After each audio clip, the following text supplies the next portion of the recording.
जो भी खाएगा वाह वाह कहे बगैर नहीं रहेगा। अस्सलाम वालेकुम, welcome to my YouTube channel cooking with Siha Rizwan. क्या हाल हैं आपके? उम्मीद करती हूँ सब खैरियत से होंगे। अल्लाह पाक सबको अपने हिफ्ज़ अमान में रखें और हमेशा खुश रखें। आज आपके लिए बहुत ही लाजवाब किस्म की बेसन के हलवे की रेसिपी लेके आई हूँ, जो कि खाने में इंतहाई मज़े का लगता है। इंशाल्लाह ताला रेसिपी आपको बहुत पसंद आएगी। तो जल्दी से चैनल पर नए आए हैं तो प्लीज़ सब्सक्राइब करें, बेल के बटन को प्रेस किया करें ताकि नई वीडियोस आप तक आती रहें। वीडियो अच्छी लगे तो प्यारा सा कमेंट भी कर दीजिएगा, लाइक शेयर भी कर दीजिएगा। तो आइए बिस्मिल्लाह करते हैं। सबसे पहले जी एक बोल के अंदर डाल देंगे हम बेसन, जो कि मैंने 2 कप भर के ले लिया है। 3 टेबलस्पून मैं डाल रही हूँ इसके अंदर देसी घी। 3 टेबलस्पून ही डाल देंगे जी हम इसके अंदर दूध, जो कि नॉर्मल टेम्परेचर पे है।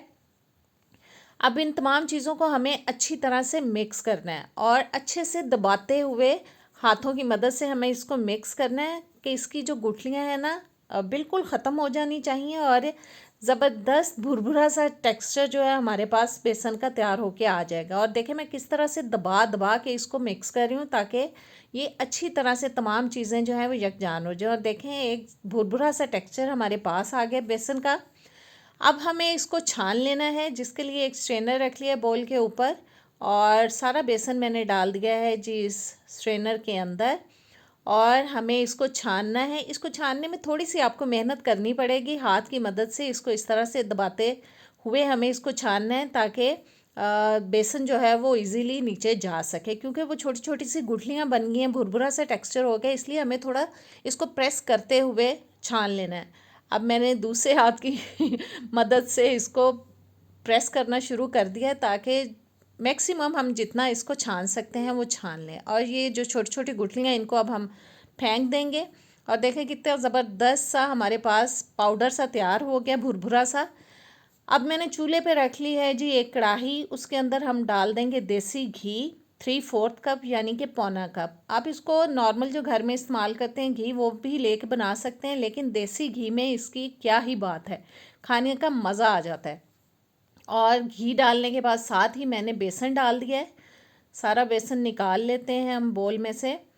और जी मीडियम टू लो फ्लेम मैंने रखी हुई है चूल्हे की। 5 से 6 मिनट के लिए हमें मुसलसल चम्मच को चलाते हुए इसको भूनना है, जब तक कि इसकी प्यारी सी खुशबू जो है वो सारे घर में फैल जाए। साथ साथ इसकी गुठलियाँ हम ख़त्म करते जाएंगे, बीच बीच में मैं आपको दिखाती जाऊंगी। जैसे ही हम इसकी भुनाई करते जाएंगे ना, आहिस्ता आहिस्ता से जो बेसन का टेक्सचर है वो बिल्कुल ही चेंज होना शुरू हो जाता है।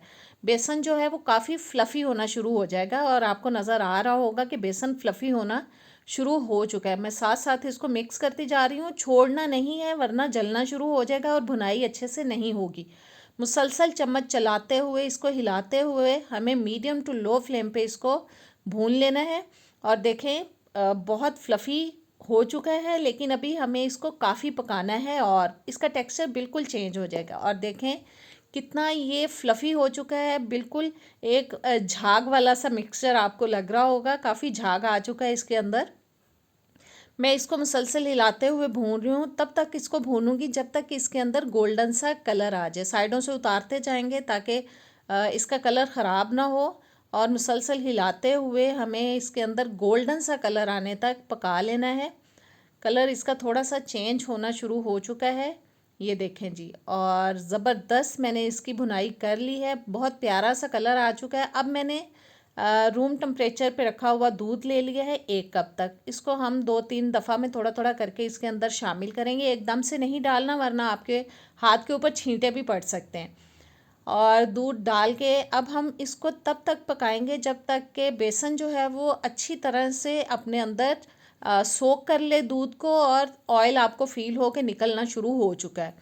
बस मुसलसल हिलाते हुए, आंच जो है मैंने तेज़ नहीं की है, मीडियम टू लो फ्लेम पे ही मैं इसको पका रही हूँ और मुसलसल हिलाते हुए हम इसको पकाएंगे। अभी हम इसको मज़ीद थोड़ा मिक्स करेंगे ताकि ऑयल निकलना शुरू हो जाए और आपको फ़ील हो रहा होगा कि ऑयल पैन की साइड्स पे हल्का हल्का सा नज़र आना शुरू हो चुका है। इसको अब चूल्हे से हम उतार लेंगे। अब मैंने जी चूल्हे पे दूसरा एक पैन रख लिया है, उसके अंदर मैं डाल रही हूँ 1 कप तक भर के पानी। साथ ही हमें डाल देनी है इसके अंदर चीनी, जो कि मैंने 3/4 कप यानी पौना कप ले लिया है। आप अगर ज़्यादा मीठा पसंद करते हैं तो 1 कप भी डाल सकते हैं। और मुसलसल हिलाते हुए तब तक मैं इसको पकाऊंगी जब तक कि चीनी अच्छे से मेल्ट हो जाए और अच्छा सा बॉयल आ जाए पानी में। बॉयल आ चुका है। अब मैंने इसके अंदर डाल दिया है जी ज़ाफ़रान, जिसको थोड़े से पानी में मैंने कुछ टाइम पहले भिगो के रख दिया था ताकि वो अच्छे से अपना रंग छोड़ दे। आधा टीस्पून मैंने डाल दिया इलायची पाउडर। 4 से 5 मिनट के लिए हम इसको पका लेंगे मज़ीद, जब तक कि ये जो हमारा शुगर सिरप है ना हल्का सा चिपचिपा सा हो जाए। ये देखें, बहुत ज़्यादा नहीं पकाना, बहुत ज़्यादा इसको गाढ़ा नहीं करना, हल्का सा चिपचिपा होने तक मैंने इसको पका लिया है। चूल्हे से उतारेंगे और इसको डाल देंगे हम बेसन वाले मिक्सचर में।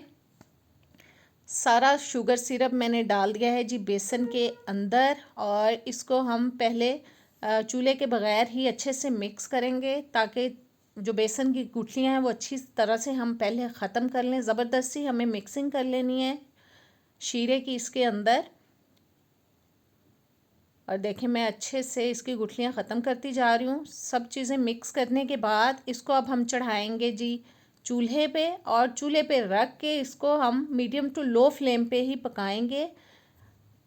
चम्मच मैंने चेंज कर लिया है क्योंकि वो छोटा था, उससे हाथ को सेक लगने का थोड़ा डर था मुझे। मैंने बड़े वाला स्पैचुला ले लिया ताकि इजीली मैं इसको मिक्स कर सकूं। और अब हमें इसको तब तक पकाना है जब तक कि हमें फ़ील होगा कि इसकी साइड्स पे ऑयल निकलना शुरू हो चुका है। अच्छे से इसकी अब हमें भुनाई कर लेनी है, और बहुत ज़्यादा टाइम नहीं लगता इसकी भुनाई में, मैक्सिमम 2 से 3 मिनट लगते हैं। मुसलसल चम्मच चलाते हुए मैंने इसको भून लिया, और देखें हलवा जो है हमारा अच्छे से डांस करना शुरू हो गया पैन के अंदर। उसने किनारे छोड़ दिए हैं और ऑयल अच्छे से निकल चुका है। हलवा बिल्कुल हो चुका है तैयार। इसको हम निकाल लेंगे जी अब एक प्लेट के अंदर। ज़बरदस्त आज की रेसिपी हमारी हो चुकी है तैयार। खाने में बहुत मज़े का लगता है, ज़रूर ट्राई कीजिएगा। अब मैं ऊपर कटे हुए पिस्ते और बादाम डाल रही हूँ, थोड़े से और डाल देंगे हम इसके अंदर। आप पिस्ते और बादाम जो हैं वो पकाते हुए भी शामिल कर सकते हैं, लेकिन मैंने ऊपर से डाल दिए हैं। और अब आ जाती है जी इसको टेस्ट करने की बारी। मैं आपको बताती हूँ कि ये कैसा बना है। गरम गरम है, ज़रा एहतियात से खाएंगे। और वाह, बहुत मज़े का बना है। आप इसको ज़रूर ट्राई कीजिएगा, इंशाल्लाह ताला आपको बहुत पसंद आएगी ये रेसिपी, क्योंकि ये बहुत टेस्टी बनता है। नेक्स्ट वीडियो तक दें इजाज़त, दुआओं में याद रखिएगा। अल्लाह हाफिज़।